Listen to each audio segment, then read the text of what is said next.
पटना में BJP core committee की बैठक हुई और केंद्रीय गृह मंत्री अमित शाह नवंबर के पहले सप्ताह में बिहार आएंगे। लोकसभा प्रवास के तहत मुजफ्फरपुर के पताही में उनका कार्यक्रम होगा और कमेटी की बैठक में ये निर्णय लिया गया है। इस बैठक में लोकसभा की 7 सीटों पर चर्चा हुई, जिनमें गोपालगंज, सुपौल, मधेपुरा, भागलपुर, बांका, नालंदा और पूर्णिया सीट है। ये सभी 7 सीटें फिलहाल जेडीयू के खाते में है, जो अब महागठबंधन का हिस्सा है। बैठक में इस बात पर चर्चा हुई है कि सहयोगी सीट पर भी मजबूती से काम करेंगे। साथ ही सामाजिक, राजनीतिक और जातीय आधार पर आकलन करने का संकल्प लिया गया इस बैठक में।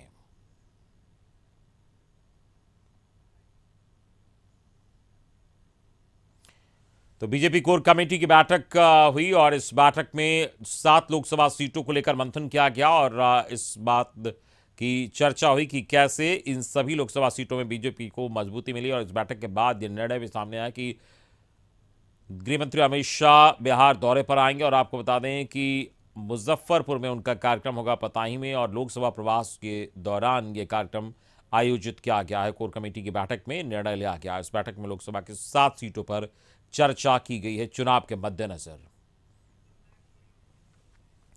और हमारे साथ संवाददाता प्रीतम न्यूज रूम से जुड़ गए हैं इस पूरी खबर पर बातचीत के लिए। हम सीधे उनके पास चलेंगे। प्रीतम, कोर कमेटी की बैठक कल हुई, 7 लोकसभा सीटों पर मंथन और चर्चा का दौर चला और साथ में ये बातें भी सामने आई कि अमित शाह लोकसभा प्रवास के दौरान मुजफ्फरपुर आएंगे, बिहार का दौरा होगा। और क्या कुछ खास रहा?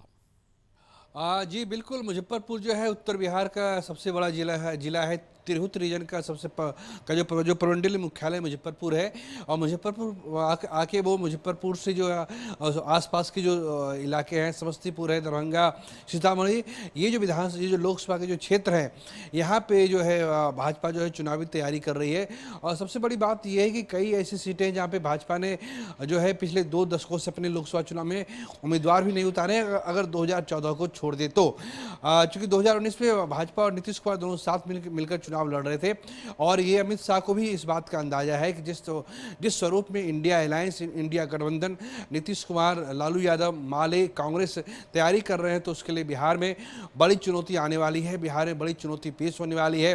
जातीय जनगणना की रिपोर्ट सामने आ चुकी है और लिहाजा अब लोग सवाल ये कर रहे हैं कि भारतीय जनता पार्टी के 16 जो है लोकसभा में MP गए थे और उसमें से जो मंत्री बनाए गए उसमें गिरिराज सिंह मंत्री बनाए गए, अश्विनी चौबे मंत्री बनाए गए और उसके अलावा जो है RK सिंह मंत्री बनाए गए, लेकिन केवल नित्यानंद राय थे जो ओबीसी से समुदाय से, केवल उन्हें ही मंत्री बनाया गया। तो ये सारे सवाल के जवाब जो है, इन सारे सवालों के जवाब को साधने के लिए जो है अमित शाह बिहार आ रहे हैं। और उम्मीद कर सकते हैं क्योंकि भाजपा जो है चुनावी जो है बहुत आक्रामक ढंग से तैयारी करती है और एक सियासी दल होने के नाते भाजपा को इस बात का पूरा हक है कि वो आए और अपने तरीके से चुनाव प्रचार प्रसार करे।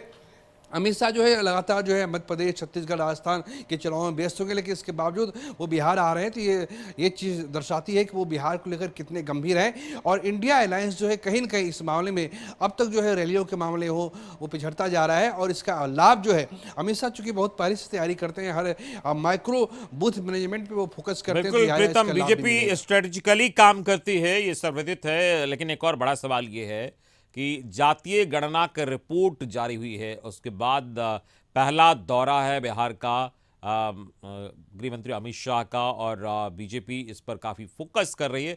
तो इसको लेकर पहले से ही सियासत जातीय गणना की रिपोर्ट को लेकर बिहार में हो रही है और अब जब अमित शाह आएंगे तो क्या लग रहा है, इसको लेकर कुछ विशेष तरीके से मैसेज देने की कोशिश होगी? क्या मैसेज देने की वो कोशिश जरूर करेंगे, लेकिन जिस जातीय गोलबंदी पे नीतीश कुमार और लालू यादव जो है चुनाव लड़ने की तैयारी कर रहे हैं उसमें वो बहुत माहिर है। उसी तरह जिस तरीके से भाजपा जो है वो सांप्रदायिक मतलब जो चुनाव होते हैं उस पर वो एज लेने में माहिर होती है, उसी तरीके से नीतीश कुमार जो है वो या फिर उसके अलायंस के जो दूसरे लोग हैं वो इस मसले पर जो है काफ़ी माहिर खिलाड़ी हैं। लिहाजा अब अमित शाह के सामने सबसे बड़ी चुनौती ये है कि बिहार में जो नए राजनीतिक हालात जो उत्पन्न हुए हैं उस राजनीतिक हालात में जो है भारतीय जनता पार्टी एक तरीके से जो है वो अलग थलग पड़ती नजर आ रही है। और अब उसके सामने क्योंकि जो चिराग पासवान है वो कुछ भी कह ले, उनका एक बहुत ही सीमित जनाधार है और इसके अलावा जो मांझी या उपेंद्र कुशवाहा के राजनीतिक रूप से कोई ज्यादा औकात नहीं है, कोई हैसियत नहीं है। ये वो लोग हैं जो 1-2 लोकसभा क्षेत्र में अपने उम्मीदवार खड़े करने के बावजूद वो जिता नहीं सकते हैं। जो भी तैयारी करनी है भाजपा को तैयारी करनी है, पूरी जो जिम्मेदारी जिम्मेदारी होगी, जो जवाबदारी होगी, जो जवाबदेही होगी, वो अमित शाह और नरेंद्र मोदी की होगी। बाकी जो अलायंस है वो कहने के लिए जो भी है, अगर वोट पड़ेंगे बिहार में तो सिर्फ और सिर्फ नरेंद्र मोदी के नाम पे पड़ेंगे, और वोट अगर बिहार में पड़ेंगे तो यहाँ पे नीतीश कुमार और लालू यादव के नाम पे पड़ेंगे। लिहाजा चुनौती जो है काफ़ी गहरी है, और इसी गहरी चुनौती को समझते हुए अमित शाह हो, जेपी नड्डा हो, या फिर जो दूसरे नेता हो, ताबड़तोड़ जो है बिहार का दौरा कर रहे हैं।